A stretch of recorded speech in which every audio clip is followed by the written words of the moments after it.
सोचने की धुन सवार थी। वह मुड़कर जाने ही वाला था कि उस बुजुर्ग की भारी आवाज ने उसके कदमों को जकड़ लिया। बाबूजी, आज की रात ही कुछ अजीब है, बुजुर्ग ने चूल्हे में एक लकड़ी को आगे सरकाते हुए कहा। शंकर रुक गया। उसकी लाल और सूजी हुई आंखें सवालिया नजरों से उस आदमी को देखने लगी। उसे बातों में वक्त बर्बाद करने का कोई शौक नहीं था, लेकिन उस बुजुर्ग के लहजे में कुछ ऐसा था जिसने उसे सुनने पर मजबूर कर दिया। क्या हुआ बाबा? शंकर ने अपनी फटी हुई आवाज में पूछा। बुजुर्ग ने एक गहरी सांस ली और अंधेरे हाईवे की तरफ इशारा किया, जिधर शंकर को जाना था। अभी कोई आध घंटा पहले एक लड़का आया था यहां, उम्र यही कोई 20-22 साल होगी। उसकी हालत आपसे भी बदतर थी। शंकर की भौहें सिकुड़ गईं। इतनी रात गए, इस सुनसान रास्ते पर, इस जानलेवा ठंड में कोई पैदल क्यों चलेगा? क्या वो किसी गारही में था? शंकर ने पूछा। नहीं, बुजुर्ग ने सिर हिलाया। पैदल था, नंगे पैर तो नहीं, पर जूते घिसे हुए थे। शरीर पर ढंग का कपड़ा तक नहीं था। बस एक वह रुका, जैसे सही शब्द याद करने की कोशिश कर रहा हो। बस एक पुराना सा मटमैला कपड़ा या कंबल जैसा कुछ उसने अपनी छाती से भींच रखा था। इतना जोर से पकड़ा था जैसे कोई उसे छीन लेगा। कंबल शब्द सुनते ही शंकर के दिमाग में एक घंटी बजी। उसका हाथ अपने आप अपनी खाली सीट की तरफ जाने को हुआ। क्या यह वही था? लेकिन उसने तुरंत इस ख्याल को झटक दिया। चोर गार ही लेकर भागते हैं, पैदल नहीं। और इस ठंड में पैदल चलना मौत को दावत देने जैसा है। बुजुर्ग ने बात आगे बढ़ाई। मैंने उसे चाय के लिए पूछा तो उसने मना कर दिया। शायद जेब खाली थी। बस कांपते होठों से पूछा, बाबा, आगे वाला गांव कितनी दूर है? उसकी आंखों में एक अजीब सा डर था बाबूजी। वो चोर उचक्का नहीं लग रहा था, बल्कि जैसे कोई मुसीबत का मारा हो। उसका चेहरा देखकर लग रहा था कि वो ठंड से नहीं, बल्कि किसी मजबूरी से कांप रहा है। बिना कुछ खाए पिए वो अंधेरे में ही आगे बढ़ गया। शंकर सन्न रह गया। उस लड़के का हुलिया, वो पुराना कपड़ा, वो डर, सब कुछ एक अजीब पहेली बना रहा था। कहीं ना कहीं उसके दिल में एक शक पैदा हुआ, लेकिन उसका बुखार से तपता दिमाग उसे जोर नहीं पा रहा था। उसे गुस्सा आना चाहिए था कि उसका कंबल चोरी हुआ, लेकिन उस बुजुर्ग की बातों ने उस चोर की एक ऐसी तस्वीर बना दी थी जो नफरत के लायक नहीं, बल्कि दया के लायक थी। एक लड़का जो इस बर्फानी तूफान में सिर्फ एक फटे हुए कपड़े के सहारे पैदल चल रहा है। यह सोचकर ही शंकर की रीढ़ में सिहरन दौड़ गई। खैर, आप संभल कर जाना, बुजुर्ग ने कहा। रास्ता खराब है और मौसम जानलेवा। शंकर ने सिर हिलाया, लेकिन उसका दिमाग अब उस अनजान लड़के पर अटक गया था।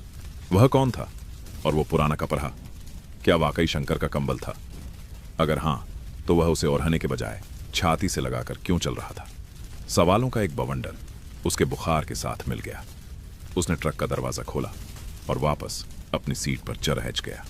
केबिन अभी भी ठंडा था, लेकिन अब उस ठंड में एक रहस्य भी घुल गया था। उसने गाड़ी स्टार्ट की और हेडलाइट की रोशनी में सरहद को घूरा। उसे लगा जैसे अंधेरे में हर परछाई उसी लड़के की है जो शायद उससे कुछ कदम आगे मौत और जिंदगी की लड़ाई लहरेच रहा है। ट्रक के पहिए फिर से घूमने लगे, लेकिन अब मंजिल के साथ साथ शंकर की नजरें उस कांपते हुए साए को भी तलाश रही थीं। ट्रक के पहिए अब उस जानी पहचानी कच्ची सड़क पर उतर चुके थे जो शंकर के गांव की तरफ जाती थी। यह रास्ता उसका अपना था, जहां के हर खड्डे और हर मोड़ से उसकी पुरानी यादें जुड़ी थीं। लेकिन आज यह रास्ता उसे किसी अजनबी जैसा लग रहा था। बुखार अब उसके दिमाग पर पूरी तरह हावी हो चुका था। उसे स्टीयरिंग व्हील पकड़ने के लिए अपनी कोहनियों को पसलियों में अरहाना पड़ रहा था, ताकि हाथों की कंपन को रोका जा सके। उसकी सांसें किसी फटे हुए धौंकने की तरह चल रही थीं, तेज और बेसुरी। हर सांस के साथ उसकी छाती में एक चुभन होती थी, जैसे फेफड़ों में कांच के टुकड़े भरे हों। आसपास के खेत कोहरे और अंधेरे में डूबे हुए थे, लेकिन शंकर को पता था कि यहीं कहीं वो पुराना बरगद का पेड़ है जहां बचपन में वह खेला करता था। उसकी धुंधली नजरों के सामने कभी कभी रंग बिरंगे धब्बे नाचने लगते। उसे भ्रम होने लगा कि सरहद के किनारे उसका बेटा खड़ा है और हाथ हिला रहा है। शंकर ने एक झटके में सिर हिलाया। नहीं, यह सिर्फ बुखार है, उसने खुद को डांटा। अभी घर नहीं आया, अभी रुकना नहीं है। उसकी जबान तालू से चिपक गई थी। प्यास अब दर्द बनकर गले में अटक गई थी, लेकिन अब पानी की नहीं। उसे बस उस दरवाजे की चौखट की तलाश थी जहां पहुंचकर वह गिर सके। गारही की हेडलाइट्स ने सामने एक पुराना मील का पत्थर रोशन किया। उस पर लिखा था रामपुर 2 किमी। यह 2 किलोमीटर का फासला उसे किसी महासागर को पार करने जैसा लगा। उसके शरीर का पोर पोर अब जवाब दे चुका था। उसकी पीठ की मांसपेशियां ऐंठ रही थीं और पैरों में अब पेडल दबाने की ताकत नहीं बची थी। वह मशीन की तरह बिना सोचे समझे बस आदतन गियर बदल रहा था। उसका दिमाग सुन्न हो चुका था, लेकिन दिल में एक ही रट लगी थी, घर घर घर। यह शब्द उसकी धड़धकन के साथ ताल मिला रहा था। ट्रक जब गांव की सीमा में दाखिल हुआ तो कुत्तों के भौंकने की आवाजें आईं। यह आवाजें उसे संगीत जैसी लगीं, क्योंकि यह जीवन का संकेत थीं। सरहद अब और भी संकरी और ऊबद खाबद हो गई थी। हर झटके पर शंकर का सिर पीछे सीट से टकराता। उसे चक्कर आ रहे थे, दुनिया गोल घूम रही थी। उसे लगा कि वह बेहोश होने वाला है। उसकी आंखों के आगे अंधेरा छाने लगा। उसने अपनी जीभ को दांतों के बीच जोर से दबाया। दर्द की उस तीखी लहर ने उसे एक पल के लिए होश में ला दिया। उसने खुद से वादा किया था कि वह बच्चों से मिलेगा, पत्नी के हाथ का खाना खाएगा। वह वादा उसे सोने नहीं दे रहा था। आखिरकार अंधेरे में उसे अपने घर की धुंधली रूपरेखा दिखाई दी। वह छोटा सा मकान जिसकी छत की मरम्मत उसे पिछली बारिश से पहले करवानी थी। वहां कोई रोशनी नहीं थी, शायद सब सो रहे थे, लेकिन शंकर के लिए वह अंधेरा मकान ही सबसे बड़ा प्रकाश स्तंभ था। उसने कांपते हाथों से ट्रक को घर के सामने वाले खाली मैदान की तरफ मोड़ा। इंजन की आवाज रात के सन्नाटे में बहुत तेज लग रही थी, लेकिन उसे परवाह नहीं थी। उसने हैंड ब्रेक खींचा। खटाक की आवाज के साथ ट्रक रुक गया। शंकर ने स्टीयरिंग छोड़ा और एक लंबी गहरी सांस ली। वह पहुंच गया था। उसका शरीर अभी भी सीट पर था, लेकिन उसकी आत्मा मानो उड़ाच कर घर के अंदर पहुंच चुकी थी। जंग जीत ली गई थी, लेकिन इसकी कीमत उसके शरीर ने पूरी तरह चुका दी थी। अब बस उसे उस दरवाजे तक घिसट कर जाना था जो उसे दुनिया की हर मुसीबत से बचा सकता था। ट्रक के केबिन से नीचे उतरना किसी पहाड़ से कूदने जैसा था। शंकर के पैर जमीन पर पड़ते ही मुड़ गए और वह घुटनों के बल गीली मिट्टी पर गिर पड़ा। उसके मुंह से एक कराह निकली, लेकिन उसने हार नहीं मानी। उसने ट्रक के टायर का सहारा लेकर खुद को खराहा किया। उसका शरीर आग की भट्टी की तरह तप रहा था, लेकिन घर के इतने करीब होने का एहसास उसे गिरने नहीं दे रहा था। वह लरखड़ाते कदमों से अपने घर के पुराने लकड़ी के दरवाजे तक पहुंचा। उसने कांपते हुए हाथ से दरवाजे पर दस्तक दी। ठक ठक ठक। कुछ पलों का सन्नाटा रहा, फिर अंदर से पैरों की आहट सुनाई दी। कुंडी खुलने की आवाज आई और दरवाजा चचर्राहट के साथ खुल गया। सामने सुमित्रा खड़ी थी, हाथ में लालटेन लिए। लालटेन की रोशनी में शंकर का चेहरा देखते ही उसके हाथ से लालटेन छूटते छूटते बची। जी, आपकी ये क्या हालत है? वह चीख पड़ी। शंकर की आंखें अंदर धंसी हुई थीं, होंठ नीले थे और वह पूरी तरह से कांप रहा था। वह कुछ बोल नहीं पाया, बस सुमित्रा के कंधे पर अपना सिर टिका दिया। सुमित्रा ने तुरंत उसे संभाला, अपना कंधा दिया और उसे सहारे से अंदर आंगन में ले आई। घर के अंदर का माहौल शांत और गर्म था। सुमित्रा ने उसे आंगन में बिछी चारपाई पर लेटाया।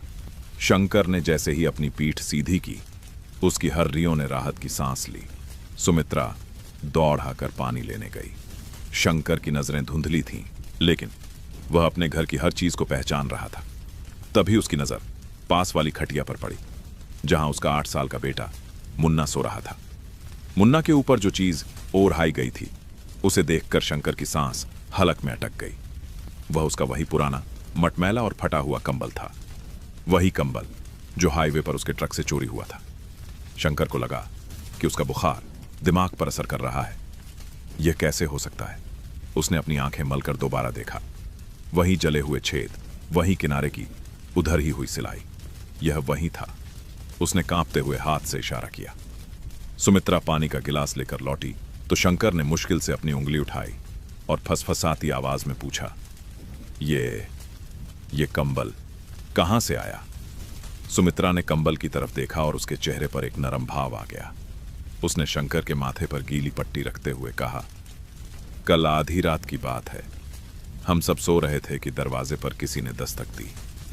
मैंने खोला तो देखा एक नौजवान इलाज का खा रहा था। उसकी हालत बहुत खराब थी, बिल्कुल आपकी तरह कांप रहा था। उसके पास कोई गर्म कपड़ा नहीं था सिवाय इस फटे हुए कंबल के, जिसे उसने अपनी छाती से लगा रखा था। शंकर की धड़ धड़कनें तेज हो गईं। वह बस सुनता रहा। सुमित्रा ने आगे बताया, मैंने पूछा कि कौन हो बेटा, क्या चाहिए? तो उसने कुछ नहीं मांगा, न खाना न पैसे। उसने बस यह कंबल मेरी तरफ बढ़ा दिया और कहा, माँ जी, मैं हाईवे से पैदल आ रहा हूं। इस कपराहे ने रास्ते भर मेरी जान बचाई है। अब मैं गांव पहुंच गया हूं, मुझे इसकी जरूरत नहीं। शायद आपके घर में कोई बच्चा हो जिसे इसकी ज्यादा जरूरत हो। मैंने बहुत रोका, चाय के लिए पूछा, पर वो रुका नहीं। बस इतना बोला कि कर्ज उतार रहा हूं और अंधेरे में चला गया। शंकर सन्न रह गया। उसकी आंखों से आंसू बहने लगे। वह गर्म आंसू उसके गालों से होते हुए तकिए पर गिरने लगे। वह जिसे चोर समझ रहा था, वह दरअसल एक मजबूर इंसान था। उस एलआरएचके ने कंबल चोरी किया था, लेकिन लालच में नहीं, बल्कि जिंदा रहने के लिए। और जैसे ही उसका मकसद पूरा हुआ, उसने वह जीवन दान किसी और को सौंप दिया। शंकर को याद आया ढाबे वाले की बात। वो चोर उचक्का नहीं लग रहा था। आज उस फटे हुए कंबल ने शंकर को इंसानियत का एक ऐसा पाठ पढ़ाया था जो कोई किताब नहीं सिखा सकती थी। वह कंबल अब सिर्फ एक कपड़ा नहीं था, वह उस अनजान मुसाफिर की ईमानदारी और मजबूरी की निशानी बन गया था, जिसने अपनी जान बचाने के बाद उसे वापस लौटा दिया था। शायद यह जानते हुए भी कि यह किसका था, या शायद सिर्फ इंसानियत के नाते। शंकर ने अपनी भारी पलकों को धीरे से मूंद लिया, लेकिन नींद अब उसकी आंखों से कोसों दूर थी। उसका शरीर बुखार से तप रहा था। हरहरियों में वो पुराना दर्द अभी भी टीस मार रहा था, जो उस जानलेवा सफर की देन था। लेकिन अजीब बात थी कि उसके मन में अब एक गहरी शांति थी, ऐसी शांति जो शायद उसे मखमली गद्दों पर भी नसीब नहीं होती। उसकी नजरें बार बार अपने बेटे मुन्ना पर जाकर टिक जाती थीं, जो उसी फटे हुए मटमैले कंबल में लिपटा बेसुध सो रहा था। वही कंबल जिसे खोने पर शंकर ने उस अनजान चोर को कोसने में कोई कसर नहीं छोड़ी थी। उसने हाईवे के उस सन्नाटे में उस चोर के लिए बद्दुआएं दी थीं, उसे अपराधी समझा था। लेकिन अब घर की इस सुरक्षित छत के नीचे उसे अपनी सोच पर शर्म आ रही थी। सुमित्रा उसके सिरहाने बैठी उसके माथे पर ठंडे पानी की पट्टियां रख रही थी। पानी की हर बूंद उसके तपते माथे को राहत दे रही थी, ठीक वैसे ही जैसे उस सच्चाई ने उसकी आत्मा को शीतलता दी थी। शंकर ने सोचा कि वह लारेचका, जिसने वो कंबल चुराया था, वह कोई अपराधी नहीं था। वह भी शायद किसी का बेटा था, किसी का भाई था, जो उस रात बस जिंदा रहना चाहता था। उसने चोरी की क्योंकि उसके पास कोई विकल्प नहीं था, और जैसे ही उसकी जान बची, जैसे ही वह सुरक्षित जगह पर पहुंचा, उसने वह अमानत वापस लौटा दी, न जाने न पहचाने, बस इंसानियत के नाते। यह सोचकर शंकर का गला भर आया। उसे लगा कि उस एलआरएचके ने सिर्फ कंबल नहीं ओढ़ा था, बल्कि उसने शंकर के भरोसे को भी अपनी छाती से लगाकर बचाया था। बाहर हवा अभी भी साएं साएं कर रही थी। खिड़की के पल्लों से टकराती हवा अब उसे डरा नहीं रही थी। उसे महसूस हुआ कि दीवारें, छत और यह परिवार ही उसकी असली दौलत है। ट्रक, पैसा, हाईवे की वो दौड़ भाग, सब कुछ बेमानी है अगर अंत में सुकून न मिले। आज वह खाली हाथ लौटा था। जेब में ज्यादा पैसे नहीं थे, शरीर टूटा हुआ था, लेकिन उसे लग रहा था कि वह दुनिया का सबसे अमीर आदमी है, क्योंकि उसके पास एक ऐसा घर था जहां खोई हुई चीजें भी ईमानदारी के रास्ते वापस आ जाती थीं। सुमित्रा ने देखा कि शंकर की आंखों के कोने भीगे हुए हैं। उसने धीमे स्वर में पूछा, क्या हुआ? दर्द ज्यादा है क्या? मैं डॉक्टर को बुलाऊं? शंकर ने नामे सिर हिलाया और एक कमजोर मुस्कान के साथ सुमित्रा का हाथ थाम लिया। उसकी हथेलियां खुरदुरी थीं, लेकिन उनमें जो अपनापन था वो किसी दवा में नहीं मिल सकता था। नहीं सुमित्रा, शंकर ने फसफसाते हुए कहा। दर्द नहीं है, बस आज समझ आया कि हम जिसे मैला कुचैला समझते हैं कभी कभी वही सबसे पवित्र होता है। रात गहरी हो चुकी थी, गांव शांत था। शंकर की सांसें अब लय में आ रही थीं। बुखार शायद सुबह तक उतर जाएगा, थकान भी मिट जाएगी, लेकिन आज की रात ने उसके दिल पर जो छाप छोड़ी थी वह ताउम्र नहीं मिटने वाली थी। उसने एक आखिरी बार मुन्ना को देखा, उस चोरी के कंबल में सुरक्षित और गर्म। उसने महसूस किया कि हम अक्सर लोगों को गलत समझते हैं क्योंकि हम उनकी मजबूरी की जगह अपने नुकसान को देखते हैं। हाईवे ने उसे तोड़ना चाहा था, लेकिन घर ने उसे फिर से जोर दिया था। आंखें बंद करते हुए शंकर के दिमाग में एक ही बात गूंज रही थी जो इस पूरी रात का निचोड़ा थी। वह नींद की आगोश में जाने लगा, इस संतोष के साथ कि इंसानियत अभी भी जिंदा है, चाहे मौसम कितना भी क्रूर क्यों ना हो। ठंड सबसे पहले शरीर को नहीं, इंसानियत को परखती है। अगर आप अभी तक इस कहानी के साथ जुड़े हुए हैं तो इसका मतलब है कि शंकर की इस जंग और इंसानियत की जीत ने आपके दिल को भी छू लिया है। इसे अपने दोस्तों और परिवार वालों के साथ जरूर शेयर कीजिए ताकि वो भी इस गर्माहट को महसूस कर सके और सुकून भरी नींद पा सके। इस वीडियो के अंत में कुछ खाली हिस्सा है जहां सिर्फ शांति है, लेकिन उसे छोड़कर वीडियो बंद मत कीजिए। जब दर्शक बीच में ही वीडियो छोड़ देते हैं तो YouTube को लगता है कि हमारी मेहनत बेकार है और वह हमारी कहानियों को नए लोगों तक भेजना बंद कर देता है, जिससे मेरा मनोबल कम होता है। जब वीडियो अच्छी परफॉर्म करती है तो मुझे मोटिवेशन मिलता है आपके लिए ऐसी ही बेहतरीन और सुकून भरी कहानियां लाने का। आप इसे ज्यादा लोगों तक पहुंचाने में योगदान दे सकते हैं। अब अपने मोबाइल का वॉल्यूम थोड़ा कम कर दीजिए, फोन साइड में रख दीजिए, अपने कंबल या रजाई को अच्छी तरह ओढ़ लीजिए, ठीक वैसे ही जैसे शंकर को आखिर में अपने घर का सुकून मिला। आंखें बंद कीजिए, लंबी गहरी सांस लीजिए और इस गर्माहट के साथ आराम से सो जाइए। शुभ रात्रि।